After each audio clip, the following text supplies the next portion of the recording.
Hello વિદ્યાર્થી મિત્રો, આજે આપણે જે ચેપ્ટર 5 છે જેનું નામ છે basic organic chemistry and aliphatic hydrocarbon containing sigma bond, બરોબર. આનો આજે આપણે અભ્યાસ કરીશું અને આ ચેપ્ટર આપણે યુનિટ 3ની અંદર આપેલું છે. આ ચેપ્ટર જે છે એ ઓર્ગેનિક કેમેસ્ટ્રી એટલે કે જે કાર્બનિક રસાયણ વિજ્ઞાન કહેવામાં આવે છે એનો એક ભાગ છે કે જેની અંદર ખાલી સિગ્મા બોન્ડ જ આવશે. જો આ લખેલું છે ઓલરેડી સિગ્મા બોન્ડ, બરોબર, જે સહસંયોજક બંધને દર્શાવવામાં આવે છે એ સિગ્મા બોન્ડની વાત છે. તેમાં પેલો જે થિયરી છે એનું નામ છે nomenclature of organic compound. Organic compound nomenclature. હવે જો આ તમને ખ્યાલ છે અને તમે આગળના ધોરણમાં ભણેલા છો કે આઈયુપીએસસી જે સંસ્થા છે એટલે કે international union of pure and applied chemistry, એનું જે કામ છે એ શું છે, એની અંદર કે કોઈ પણ કમ્પાઉન્ડ આપેલો હોય ઓર્ગેનિક કેમેસ્ટ્રી, કોઈ પણ કમ્પાઉન્ડ એનું નામકરણ કરે છે આ સંસ્થા, બરોબર. હવે નામકરણ કરે છે તો એ શેના આધારે કરે છે એ નિયમો આપણે આજે ભણશું, બરોબર. પેલું છે જો the valency of carbon atom is 4. એ તમને ખાસ ખ્યાલ હોવો જોઈએ કે કાર્બનની વેલેન્સી છે ને 4 હોય. આ કાર્બન છે તો કાર્બન 4 વેલેન્સી ધરાવે એટલે કાર્બનના વેલેન્સ ઇલેક્ટ્રોન કેટલા હોય? 4 હોય. તો એ 4 સિગ્મા બંધ બનાવી શકે, બરોબર. કાર્બન છે એ સિંગલ બંધમાં પણ જોવા મળે, ડબલ બોન્ડમાં પણ જોવા મળે અને ટ્રિપલ બોન્ડમાં પણ જોવા મળે. એટલે તમને કાર્બન ટ્રિપલ બોન્ડ, કાર્બનમાં એક સિગ્મા બોન્ડ હશે પેલો અને બાકીના બે શું હશે? પાઈ બોન્ડ હશે, બરોબર. અને કાર્બન ડબલ બોન્ડ કાર્બન હોય તેમાં પેલો જે છે સિગ્મા બોન્ડ હોય અને બીજો જે છે પાઈ બોન્ડ હોય. તો આ સિમ્પલ વસ્તુ છે, એ તમને ખ્યાલ હોવી જોઈએ. અને બીજી તમે એક જનરલ ઇન્ફોર્મેશન એ પણ આપી દઉં કે આ સ્ટ્રેટ ચેન છે, જો આ બ્રાન્ચ છે અને આ સાયક્લિક કહેવાય. સાયક્લિક એટલે આવી રીતના હાઇડ્રોકાર્બન આપેલું હોય સાયક્લિક કહેવાય. બ્રાન્ચ એટલે જેમાં શાખા પડતી હોય ને બ્રાન્ચ કહેવાય. આવી રીતના લિનિયર અથવા સ્ટ્રેટ હોય છે. મોટા ભાગના ઓર્ગેનિક કમ્પાઉન્ડમાં કાર્બન અને હાઇડ્રોજન છે ને એ કોમન હોય. કાર્બન એ હોય અને હાઇડ્રોજન એ હોય. બહુ જ રેર કેસમાં ઓક્સિજન, નાઇટ્રોજન, સલ્ફર અને ફોસ્ફરસ હોય છે અને બીજા એલિમેન્ટ હોય છે. હવે હાઇડ્રોકાર્બન એટલે શું? તો જો હાઇડ્રોકાર્બન એટલે હાઇડ્રોજન અને કાર્બનનું મિશ્રણ હોય એવા પદાર્થોને હાઇડ્રોકાર્બન કહેવામાં આવે છે. એમાં બીજું કંઈ હોતું નથી, એક કાર્બન હોય અને એક હાઇડ્રોજન હોય. નંબર ઓફ સંખ્યા ડિપેન્ડ કરે છે કે એની વેલેન્સી કેટલી છે, બરોબર. હાઇડ્રોકાર્બન એટલે હાઇડ્રોજન અને કાર્બન પરમાણુ ધરાવતો સંયોજન. તો એના એક સિમ્પલ એક્ઝામ્પલ આપેલા છે જે તમે 10મા ધોરણથી ભણતા હો છો. તમને ખ્યાલ છે કે આલ્કેન હોઈ શકે, આલ્કીન હોઈ શકે, આલ્કાઇન, એરિન, બરોબર. એના કોમન ફોર્મ્યુલા છે.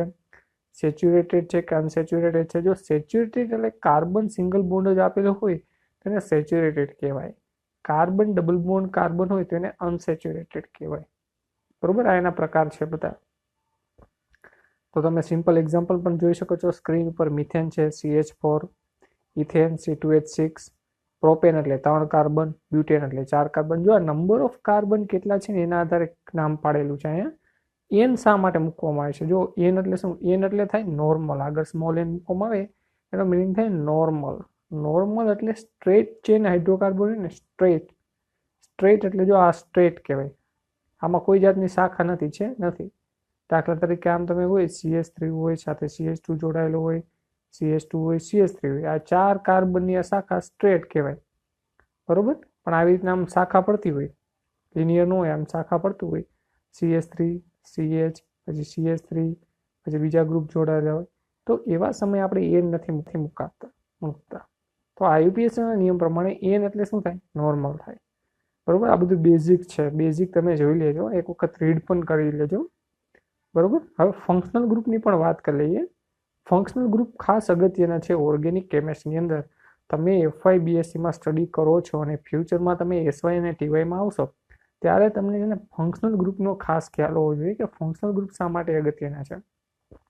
કારણ કે ફંક્શનલ ગ્રુપમાં ટાઈપ ઓફ કમ્પાઉન્ડ છે, કયું ફંક્શનલ ગ્રુપ, એનો સિમ્બોલ શું છે, પ્રિફિક્સ શું મૂકવામાં આવે IUPACમાં અને એના એક્ઝામ્પલ ક્યાં છે. પહેલા તો આલ્કેન, સિમ્પલી R વડે દર્શાવવામાં આવે છે. આલ્કીન હોય તો ડબલ બોન્ડ હોય. આલ્કાઇન તો ટ્રિપલ બોન્ડ, જો પ્રત્યે શું લાગે? આયન લાગે, બરોબર. તો એલોજન હોય તો એલાઇડ વગેરે આલ્કોહોલ હોય તો એના માટે પણ છે. તો આખું જે આ ટેબલ છે ખૂબ જ અગત્યનું છે. કારણ કે IUPAC નોમેનક્લેચર આપણે કરશું ત્યારે આ ટેબલનો ઉપયોગ આપણે કરવો પડશે. અને આ ટેબલ તમને યાદ હશે ને તો તમે IUPAC નોમેનક્લેચર કરી શકશો. આ બધા ગ્રુપ અહીંયા આપેલા છે, જો લિસ્ટ કરેલા છે. હવે જોઈએ સમ પોપ્યુલર ગ્રુપ. પોપ્યુલર ગ્રુપમાં પેલું કમ્પાઉન્ડ છે આઇસોપ્રોપાઇલ ગ્રુપ. આઇસો એટલે 3 કાર્બન. જો આ 3 કાર્બન છે તો એને આઇસોપ્રોપાઇલ કહેવાય.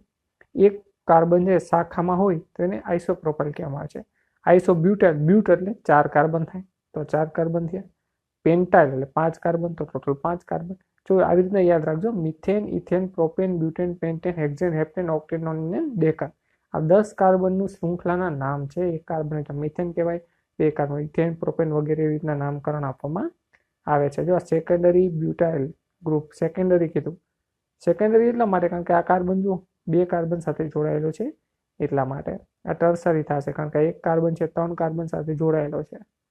બરોબર, આવી રીતના તમે જોશો તો તમને ખ્યાલ આવશે. નિયોપેન્ટાઇલ એવો ગ્રુપ કે જેમાં ટોટલ 5 કાર્બન થઈ જાય એટલે પેન્ટાઇલ. તો એક કાર્બનની વેલેન્સી કેટલી થઈ ગઈ?